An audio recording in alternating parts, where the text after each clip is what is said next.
It may not look like it, but I am in the middle of an active war zone. This is Myanmar, formerly known as Burma. Since 2021, this country has been suffering from a brutal civil war between the military government and various outside militias.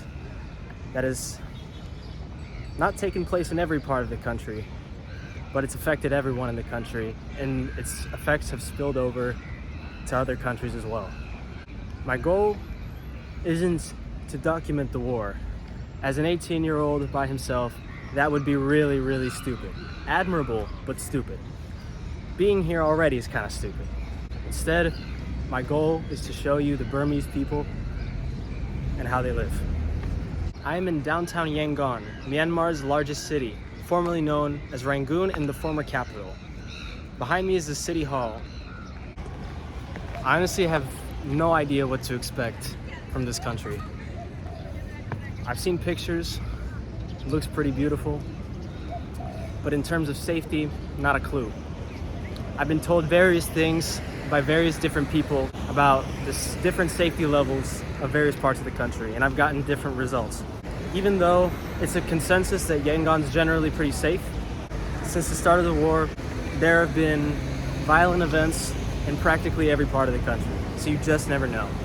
On the highways, there have been known to be military checkpoints. You never know what can happen at those. I'll be going on those highways, taking public transportation to get to various parts of the country. This should be interesting. So I've just landed to Yangon, and I got a Grab ride. Yes, they do have Grab here in Myanmar. Okay. Hi, hello. I got a Grab ride to downtown. So surreal being here. So first thing I'm gonna do is always get some food. That looks good. So let's try these noodles. That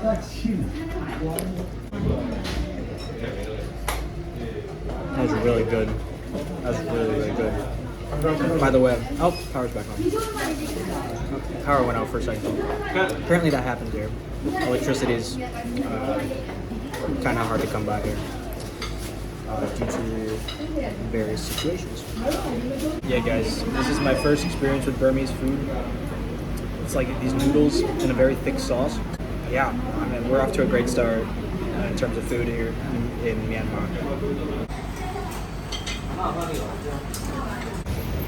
Okay, now we gotta cross the road.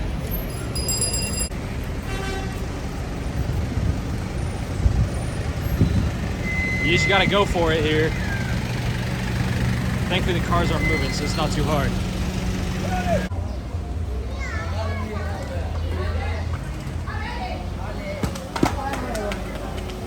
So I've been walking through downtown Yangon, and I think I found where all the big stuff is. Check. Look at that. It's called Shwedagon Pagoda, I think, how you say it. Sule. Very beautiful. Okay, so I'm inside the pagoda now. You can see it's the first place of worship I've ever been to where I was instructed to take both my shoes and socks off. So, dogs are out. They're out indeed. And they gave me this little sticker. A Buddha sticker. Nice.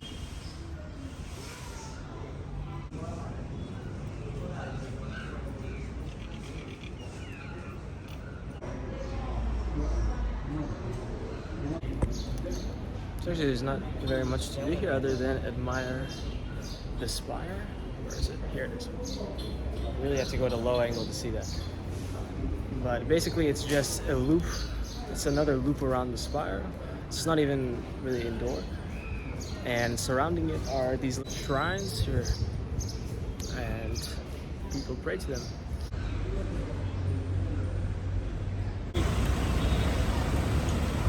And right across the street from the pagoda, there's an obelisk, basically the Washington Monument. And next to it, some places, some well-trimmed grass to have a picnic with the family. Very family-friendly environment.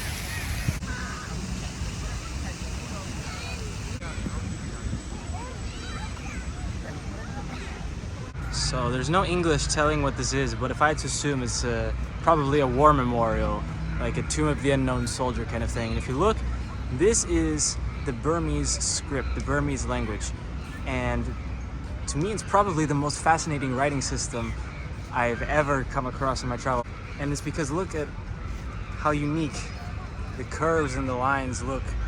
Now, another building that caught my attention was this red one with the gold outline.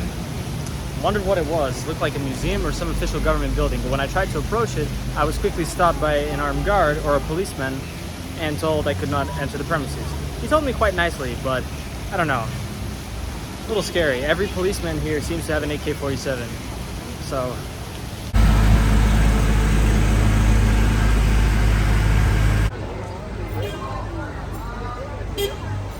what I'm going to show you is a big part of the reason why I came to Myanmar to begin with.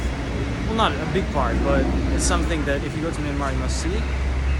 And it's something that when I first learned about the country and I first saw what the country main attractions were when I was a kid, oh fuck, I knew I had to come here. I'm currently on the road to the pagoda that I want to show you, and what I just realized is that Myanmar drives on the right side of the road, whereas most of Southeast Asia drives on the left. Now, even more interesting is that they drive on the right side of the road, but the steering wheel is also on the right side. It's kind of weird. I guess when they export their cars to Southeast Asia, the default is that the steering wheel goes on the right side of the car, but it's just up to Myanmar to make the driving right side of the road. So this is it, guys. If we just walk straight ahead, we will reach Shwedagon Pagoda. That's what I want to visit. And guys, here it is. It's amazing.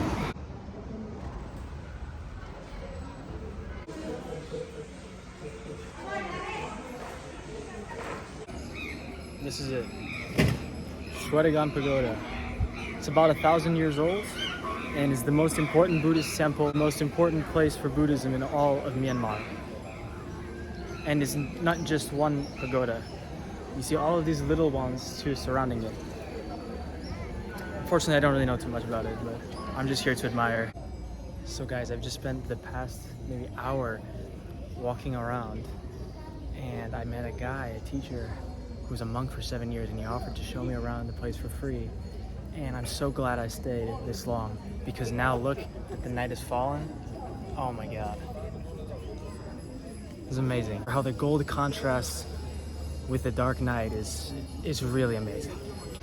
I wish I recorded more of that experience with that guy, but at the same time, he just seemed like a really genuine dude, and he was trying to show me around. At no point did I feel like he was gonna ask me for money, and he didn't. He was just a teacher. He saw me walking around, asked me where I was from, and he showed me around for like an hour, which was really amazing. I learned so much.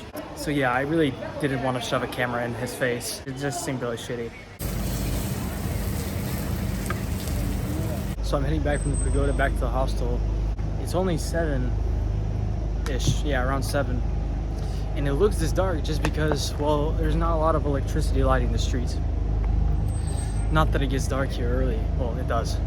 But, oh look, Alex's restaurant. It's me. I'm Alex. Cool. Alright y'all, new day in Yangon, new day in Myanmar. I'm out of the cash that I got from the airport. So, normally you could just go to the ATM and get, that country's currency that way, but not in Myanmar because, first of all, I don't know if my bank cards are working. Second of all, the exchange rate is constantly changing because of everything that's going on here. Wherever you try to go, like to the bank or any official place, you're gonna get a bad rate. So that's why you have to go to the black market, which is what basically everybody does here to exchange your money. That's what I'm gonna be doing here. I have like maybe $60, well, a little more, like $100 in Thai baht, and I'm gonna try to convert that into Myanmar kyat. So for reference, $1 US officially is like 2,000 Myanmar kyat, but let's see what a better rate we can get. Okay, what's the exchange rate for Thai baht? Thai baht? Actually, $1. What's $1? Thai baht, yes. $1? How much? This way, 4,350. 多 Okay. 少了？ Okay. So one Thai baht is roughly like 61 of their currency, but they're offering 131. So that's practically that's over double the rate. Now, that's assuming they don't scam me. Let's see. This is my supplier. It says authorized money change. I don't know about authorized, but...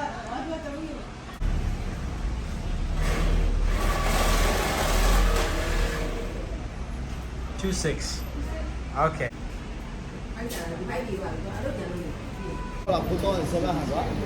Man, dude, sorry, I just changed my money. Sorry, man. So basically, there's the money changers that are like buildings, okay? That's the black market, but you can trust them. Then there's people like that who walk on the street and ask you to money change. Those are scams. So at least I know that. But anyways, had I changed all of my money at the airport, I really would be getting half the money that you would get with those services.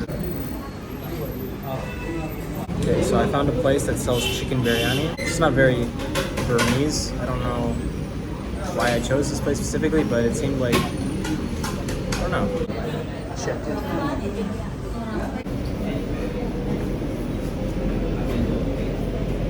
Tastes good, rice and chicken, can't go wrong. Food was okay. I mean, it was fine until I saw hair, and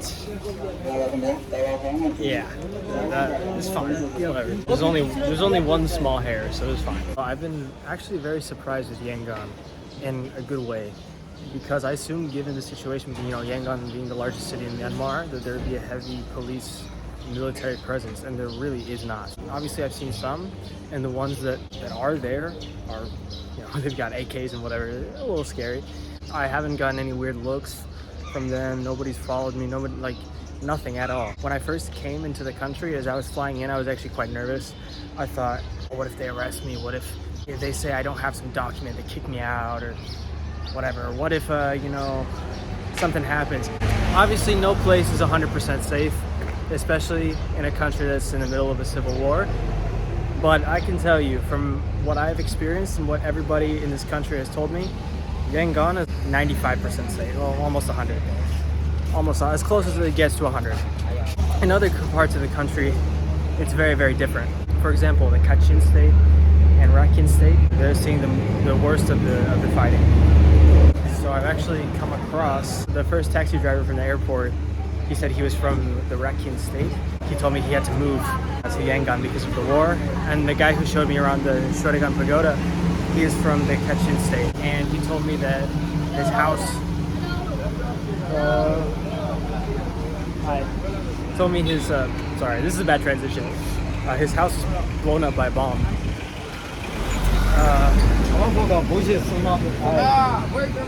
America. Oh, alright. I feel like people just have this tick to say, where you come from? But then sometimes they don't, that's the only English they know how to say. They don't actually know how to follow it up. That's okay, I appreciate the effort. So one thing I actually don't like about Myanmar is that they use Times New Roman for their English signs. I love their script, their Burmese script, love it. But to me, what font you use on your road signs is really important. I think the American font, I don't know what it's called, like the one on the highways, you know what I'm talking about. It's okay, it's mid. There are better ones though. Yeah, I don't really like the Times New Roman sign font.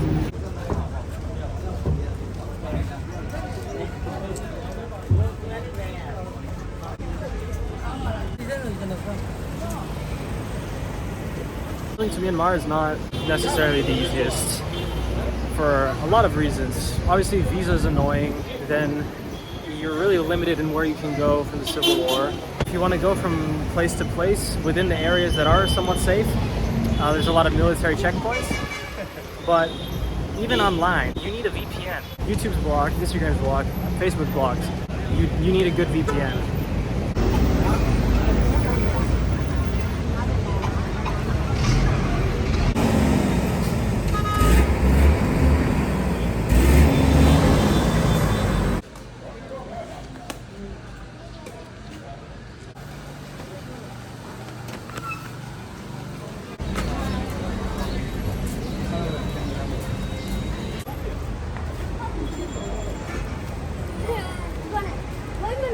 I was also told that.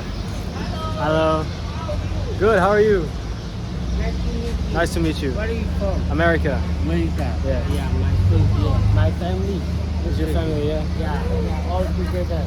Myanmar. Yeah, Myanmar. Myanmar. Yeah. Okay. Nice to meet you. Yeah, nice to meet you. You are, how old are you? 18. 18. 18.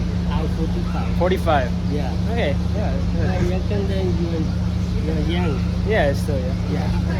Okay. Okay. You are handsome. Ah, thank you. Appreciate it. My sister. Yeah. My auntie. Yeah. My younger sister. That is baby. She is daughter. Hello, Yeah. bye. Bye. Okay. Well. Okay, Yeah. Nice to bye. meet you. Thanks for showing me. Yeah, yeah. Bye. You're welcome. Ingalaba.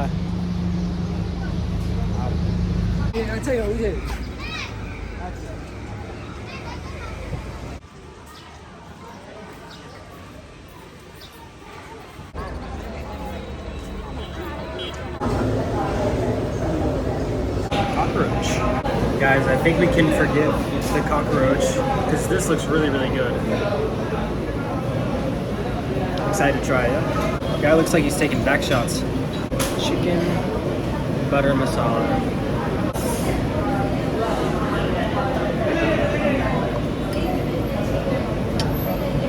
Oh, really good.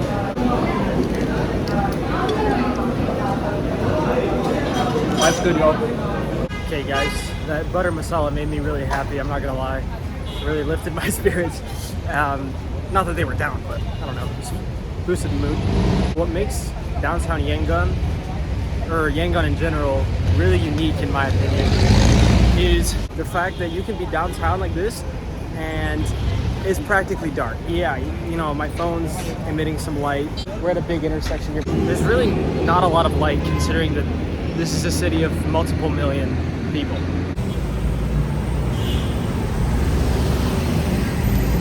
Just buildings. And this is because the electricity, once again, is just really, it's a tough commodity to come by these days.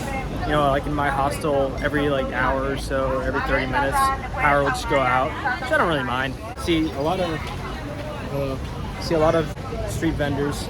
They fry these little tiny egg rolls or samosa looking things. This is my last night in Yangon. I'm just walking around downtown for one last time. Bus to Bagan. It's the name of the place I'm going tomorrow morning, very early. So thank you guys so much for watching to the end. I really appreciate it. Hello. Hello. Where you come from? America. Ah, very good. Yeah, very good. You like the Donald Trump? Hey, it's okay. You like? Hey, No problem. No problem. any problem, yeah. Okay, thank you. Sorry, outro got interrupted. Like and subscribe for more. Cheers.